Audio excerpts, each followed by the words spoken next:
So welcome to study room learn note. तो यहाँ पे मैंने सेट 3 का सॉल्यूशन वीडियो अपलोड कर दिया है। यहाँ पे मैं सेट 1 एंड सेट 2 का वीडियो अपलोड करने जा रहा हूँ। सेक्शन बी का, क्योंकि सेक्शन ए मैंने सेट 1 सेट 2 सेट 3 चीज़ों के लिए अपलोड कर दिया है। सेट 3 का पूरा आंसर की मैंने अपलोड कर दिया है, section B C D and E का। यहाँ पे मैं सिर्फ वही डिस्कस करूँगा जो मैंने सेक्शन मतलब सेट नंबर 3 में नहीं डिस्कस किया था। यहाँ पे सिर्फ वही डिस्कस करूँगा सेट 2 एंड सेट 1 में, कि जो मैंने सेट 3 में डिस्कस नहीं किया था, क्योंकि सारे क्वेश्चन लगभग सेम ही, मैक्सिमम क्वेश्चन 90% क्वेश्चन सेम है। सिर्फ हमारे कुछ ही क्वेश्चन हैं जो सेम नहीं है, तो जो सेम नहीं है, जो इसमें डिफरेंट है, मैं सिर्फ वही डिस्कस करने वाला हूँ इन दोनों सेक्शंस में, इन दोनों सेट्स में। यहाँ पे मतलब जो सेट्स हैं सेट 1 एंड 2, यहाँ पे सिर्फ मैं section B C D and E में से वही क्वेश्चन डिस्कस करूँगा जो आपके सेट 3 में नहीं है। अगर और बाकी सोल्यूशन देखने हैं आपको तो सेट 3 देख लीजिएगा वीडियो, वहाँ पे आपको सारी सोल्यूशन वीडियोस मिल जाएंगी। सॉरी तो सारी सोल्यूशन कीज़, आपको आंसर कीज़ मिल जाएंगे। ओके, तो यहाँ पे मैं सेट कौन सा सेट यहाँ पे देख लेते हैं एक बार। सेट नंबर 1 है, तो मैं डिस्कस करने जा रहा हूँ। यहाँ पे जो इस पर टिक नहीं लगाया हूँ वो क्वेश्चन मैं डिस्कस करूँगा, मतलब जिस पर टिक नहीं लगा है वो क्वेश्चन इसमें नया है, राइट।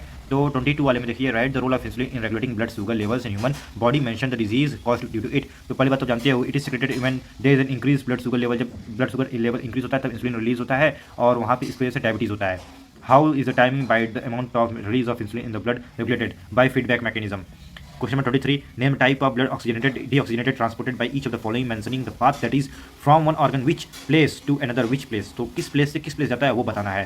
तो वेना कार्ब यहाँ पे deoxygenated blood from body to heart, deoxygenated blood from heart to lungs। Pulmonary artery के बारे में आपको दोनों के बारे में लिखा था, इसमें करना था, बस सिंपल था। या फिर with the help of the systematic flow chart show the breakdown of glucose in cell to provide energy. आपके किताब में देख रखा है तो वहाँ से देख लीजिएगा। In the presence of oxygen देख लीजिए, यहाँ पे बना के रखा गया है पूरा अच्छे से। माइटोकॉन्ड्रिया, फिर CO2 H2O एनर्जी रिलीज होती है। लैक ऑफ द ऑक्सीजन में ईस्ट में का एग्जांपल है यहाँ पे lactic acid plus energy form होता है। आगे बढ़ते हैं, तो यहाँ पे हमारे पास सभी आंसर्स हैं, सभी क्वेश्चन जो हैं सबके आंसर मैंने सेट 3 में डिस्कस कर रखा है। 26 का देखते हैं, ये डिफरेंट इसमें। How do harmful chemicals get accumulated progressively at each trophic level in the food chain. मैंने इसकी वन वीडियो बना के रखी थी, अगर आपने देखी होगी तो आपको जरूर आ रहा होगा। यहाँ पे बायोलॉजिकल मैग्निफिकेशन जो होता है उसको वही आपको यहाँ पे एक्सप्लेन करना है, कैसे एक्यूमुलेट होता है हमारे सबसे ऊपर ट्रॉपिक लेवल में से, ठीक। तो बायोलॉजिकल मैग्निफिकेशन के बारे में आपको लिखा था मैंने यहाँ पे। सेक्शन सी पे आते हैं, तो सेक्शन सी पे यहाँ पे क्वेश्चन नंबर 28 नहीं डिस्कस किया, उसमें मतलब नया क्वेश्चन है। Suggest one remedial measures which to counteract the change in the pH in human beings in the following cases. तो production of too much acid in stomach during indigestion, use of antacid such as MgOH2, ठीक। तो इस वजह से हमारा indigestion कम होता है, और यहाँ पे हमको रेमेडियल मेजर लिखना है, ठीक। Second, stung by honey bee nettle leaves. तो फॉर्मिक एसिड इनकी वजह से हमारे अफेक्टेड एरिया पे रिलीज होते हैं, वहाँ पे लग जाते हैं, तो उस वजह से हमको दर्द होता है और स्वेलिंग आ जाता है। अप्लाइंग बेकिंग सोडा सोल्यूशन, तो यहाँ पे बेकिंग सोडा सोल्यूशन लगाने से वो कम हो जाता है। B, fresh milk has a pH of 6. When it changes into curd, its pH will increase or decrease. Why? It will decrease because of the fermentation of lactic acid. 29 discuss है, B वाला इसका भी part discuss है। 30 वाला नया question है इसमें। Complete the following ray diagram to show the formation of image. तो यहाँ पे हमको कंप्लीट रे डायग्राम इसको करना है, तो आपको पता है कि कैसे किया जाता है। यहाँ पे कॉनकेव मिरर आपका है। Mention the nature of the image position and size of the image formed in this case. तो वर्चुअल होगा, इरेक्ट होगा, बिटवीन P एंड R होगा, राइट। P एंड R के बीच में यहाँ पे होगा। State the sign of the image distance in the case using the Cartesian sign convention, तो प्लस वाला होगा यहाँ पे। बाकी आप लोग बहुत ही अच्छे हो, तेज हो, कर लोगे। आगे बढ़ते हैं, यहाँ पे 31 वाला नहीं था, कुछ यहाँ पे नया है इसमें क्वेश्चन जो हमारे सेट 3 में नहीं था। तो पहला दिया है, बहुत सिंपल से रीजन आपको देना है, यहाँ से आपको चैप्टर में से मिल जाएगा इसका सोल्यूशन। तो danger signals installed at airports and at the top of the tall buildings are of red colour. क्योंकि सिंस रेड लाइट का कलर जो होता है, जो रेड कलर होता है उसका वेवलेंथ ज़्यादा होती है, लॉन्गेस्ट वेवलेंथ होती है, तो बहुत दूर तक ट्रेवल कर पाती है, इस वजह से। The sky appears dark to the passengers flying at very high altitude. हमको पता है स्कैटरिंग ऑफ लाइट होता है, जब लाइट आती है तो एटमॉस्फेयर में पार्टिकल्स होते हैं, उन पार्टिकल्स की वजह से वहाँ पे लाइट स्कैटर होती है और हमको वहाँ पे ब्लू कलर दिखाई देता है। लेकिन वहीं पे जब ऊपर हम लोग चले जाते हैं तो ऊपर जाने के बाद जब हम एरोप्लेन में बैठे जाते हैं तो वहाँ पे हमको डार्क इस वजह से दिखाई देता है एटमॉस्फेयर, क्योंकि वहाँ पे कोई एटमॉस्फेयर होता नहीं है, पार्टिकल्स वहाँ पे प्रेजेंट होते नहीं है। लाइट जो आती है वो स्कैटर होती नहीं है, क्योंकि पार्टिकल्स प्रेजेंट नहीं होते हैं उस लेवल पे, वो तो वहाँ पे हमको स्काई डार्क दिखाई देता है। तो वही absence of atmosphere, no scattering of light due to the absence of particles in the atmosphere and no scattering of light. The path of the beam of light passing through a colloidal solution is visible. Yes, because the size of the colloidal particles are large, 1 nanometer to 1000 nanometer बीच में इनकी size होती है। They scatter light when it strikes. जब light उनके ऊपर strike करती है तो वो रिफ्लेक्ट मतलब कि स्कैटर करते हैं लाइट को, इस वजह से वहाँ पे हमको colloidal particles colloidal solution visible होते हैं। State the rule used to find the force acting on the current carrying conductor placed in a magnetic field। तो यहाँ पे आपका क्या हो जाएगा, यहाँ पे left hand rule and right hand rule हो जाएगा, जिसका जैसे आप फाइंड आउट कर सकते हो। Given below are 3 diagrams showing entry of an electron in a magnetic field. Identify the case in which the force will be maximum in minimum. Give reasons your answers, मतलब ये तो मैं discuss कर रखा हूँ, आपको क्यों डिस्कस कर रहा हूँ। यहाँ पे मैंने टिक लगा रखा है, मतलब मैंने सेट 3 में डिस्कस कर रखा है, तो वहाँ से आप जाकर इसका सोल्यूशन दे सकते हो। टाइम वेस्ट क्यों करना, आपके लिए टाइम से भी मैं करना चाह रहा हूँ मैक्सिमम। तो जितने भी टिक लगा मैंने सेट 3 में डिस्कस कर रखा है, ये सब सेट 3 में क्वेश्चन लिख रखे हैं, मैंने डिस्कस कर दिया है। सेक्शन डी की बारी आती है। सेक्शन डी में 34 वाला मैं डिस्कस कर दिया हूँ, वाला पार्ट भी इसका डिस्कस हो गया है। 35 वाला पार्ट यहाँ पे नया है, तो इसको मैं डिस्कस कर लेता हूँ। Name the parts of the bisexual flower that are not directly involve in reproduction, sepals होते हैं वो इन्वॉल्व नहीं होते हैं रिप्रोडक्शन में। Second, differentiate between the self pollination and cross pollination, list any two signification of pollination. पहला जो है सेल्फ पॉलिनेशन का जेनेटिक यूनिफॉर्मिटी बढ़ता है, इंक्रीज होती है, एंड जेनेटिक वेरिएशन डिक्रीज होता है। और क्रॉस पॉलिनेशन में इसी का उल्टा होता है, जेनेटिक यूनिफॉर्मिटी डिक्रीज होती है, जेनेटिक वेरिएशन इंक्रीज होता है। सी वाला, what is the fate of ovules and ovary after fertilization in a flower. Ovules develop into the seed and ovary into the fruit. बस सिंपल सा discussion यहाँ पे था, हो गया। 36 वाला मैंने कर रखा है सेट 3 में। अब आते हैं सेक्शन ई पे, जो कि मैंने कर रखा है डिस्कशन।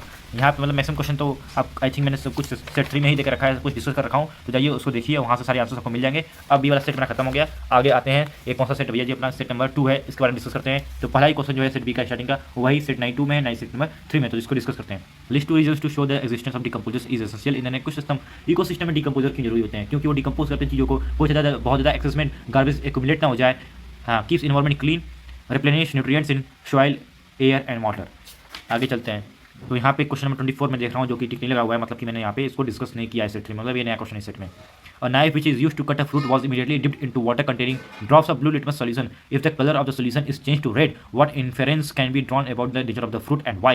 तो एक हमारे पास नाइफ है, उससे मैंने एक फ्रूट काटा, उसको मैंने पानी में डिप कर दिया, और जो पानी था उसके अंदर ब्लू लिटमस सॉल्यूशन था, वो उसका कलर चेंज हो गया रेड में। तो इससे क्या आप रिजल्ट देख पाते हो, क्या इससे आपको समझ में आता है? यानी कि जो फ्रूट था वो फ्रूट एसिडिक था, तो एसिडिक में जब हम लोग ब्लू लिटमस पेपर सॉल्यूशन डालते हैं तो वो रेड कलर हमको देता है। यहाँ पे 25 वाला, right the sequence of events that involve response of a person when dust particles is inhaled through the nose by him.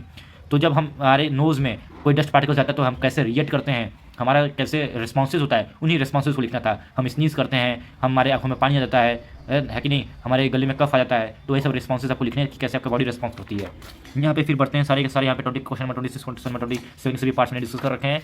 यहाँ पे आपका 20 वाला पार्ट भी डिस्कस हुआ है, 29 वाला डिस्कस करते हैं, इस पर टिक नहीं लगा है। और person is suffering from an eye defect in which the far point of the eye is near than infinity. तो सिंपल सा सबको समझ में आ जाएगा, जिन्होंने बुक रीडिंग की थी वो तो कर लेंगे। मायोपिया होगा, आइडेंटिफाई द डिफेक्ट, तो myopia. List 2 main causes of this defect, तो पहला रीजन होता है elongation of the eyeball का elongation, excess curvature of the eye lens का एक्सेस कर्वेचर होना। Draw the ray diagram to show how this defect is corrected by using a suitable lens. तो suitable lens होती है concave lens, concave lens वाली इस वाली lens से हमारा ये सही होता है, मतलब कि जो हमारा इमेज रहता है एक्जैक्टली रेटिना पे बनने लगता है। तो उसी को आपको किताब में खोल देखोगे तो आपको मिल जाएगा उसका डायग्राम, तो मुझे ज़्यादा बताना है कि इसमें जो है नहीं, कॉन्केव लेंस होती है। 30 वाला, the image of an object formed by a lens is of the same size but inverted if the object distance is 30 centimetre, calculate the distance between the object and its image.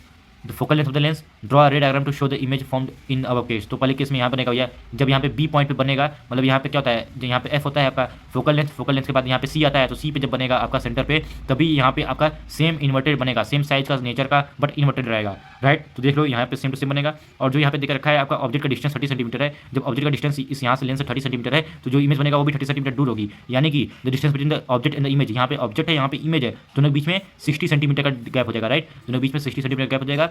The focal length of the lens, तो lens के लिए formula ये होता है अपना, ये वाला formula, तो ध्यान से देख लीजिए। मिरर का फॉर्मुला और लेंस का फॉर्मुला डिफरेंस होता है। तो यहाँ से आपको 30 सेंटीमीटर ऑब्जेक्ट का डिस्टेंस दिया है, तो यहाँ पे यू की वैल्यू 30 सेंटीमीटर हो जाएगी, और यहाँ पे आपका फोकल लेंथ की वैल्यू जो हो जाएगी वही आपको यहाँ पे निकालनी है। तो इमेज का डिस्टेंस आपको यहाँ पता चल गया कहाँ पे है, तो उसका भी आपका निकाल लोगे इजीली, है कि नहीं।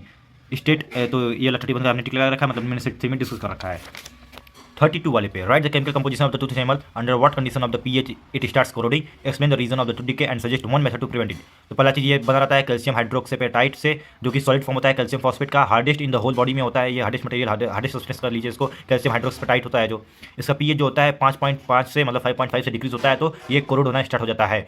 इसका रीज़न ये है क्योंकि बैक्टीरिया जो हमारे मुंह में होते हैं उसकी वजह से वो एसिड प्रोड्यूस करते हैं। क्यों एसिड प्रोड्यूस करते हैं, क्यों बैक्टीरिया होते हैं, क्योंकि हमारे मुंह में जो शुगर रहता है, शुगर जो भी हम लोग खाना खाते हैं वो शुगर में कन्वर्ट होता है, शुगर एंड फूड पार्टिकल्स जो बचे रहते हैं उस वजह से बैक्टीरिया जो रहते हैं वो एसिड प्रोड्यूस करते हैं, और जिसकी वजह से हमारा ये पीएच 5.5 से बिलो जाता है, और हमारा टूथ एनिमल होता है डीके होना शुरू हो जाता है। एक तरीका है इसका, तो इस ब्रशिंग कीजिए 2 times a day, 2 times a day, keep your mouth wash every time, clean your tooth and wash it. यहाँ पे 33 डिस्कस कर रखे हैं। यहाँ पे सेक्शन डी में 35 वाला आंसर जो है, हाँ यहाँ पे नया क्वेश्न है, what happens when the egg is not fertilized. तो यहाँ पे हो जाएगा लिव्स फॉर ओनली 1 डे, ये आपको बताना है यहाँ पे इसका answer, right. How is sperm genetically different from human egg और ओवा। तो यहाँ पे आपको बताना है एक जो स्पर्म होता है उसके अंदर कंटेंस XY + 22 क्रोमोसोम्स होते हैं, लेकिन एक और ओवा में XX + 22 क्रोमोसोम्स होते हैं।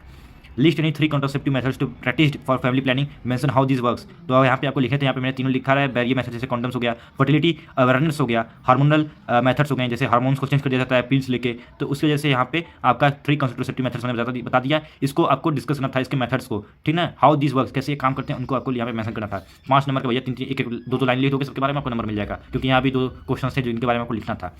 तो एक्चुअली यहाँ पे ये 3 है तो ये 2 नंबर हो जाएगा। आई थिंक 3 नंबर का ये हो जाएगा, 3 मेथड्स, और एक नंबर के आपकी ये दोनों आंसर हो जाएंगे।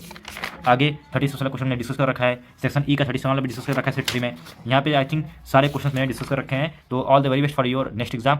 वीडियो थोड़ी सी लंबी होगी दोनों सेट को मिला के, लेकिन इससे पहले वाली वीडियो भी 40 मिनट्स की जो सेट 3 और अकेले 40 मिनट्स की बनी थी, क्योंकि सारे क्वेश्चन को हमको डिस्कस करना था। तो आई होप कि वीडियो पसंद आई होगी और आप चैनल को लाइक से सब्सक्राइब करोगे आगे आने वाले सब्जेक्ट से सॉल्यूशन देखने के लिए। थैंक यू, जय हिंद।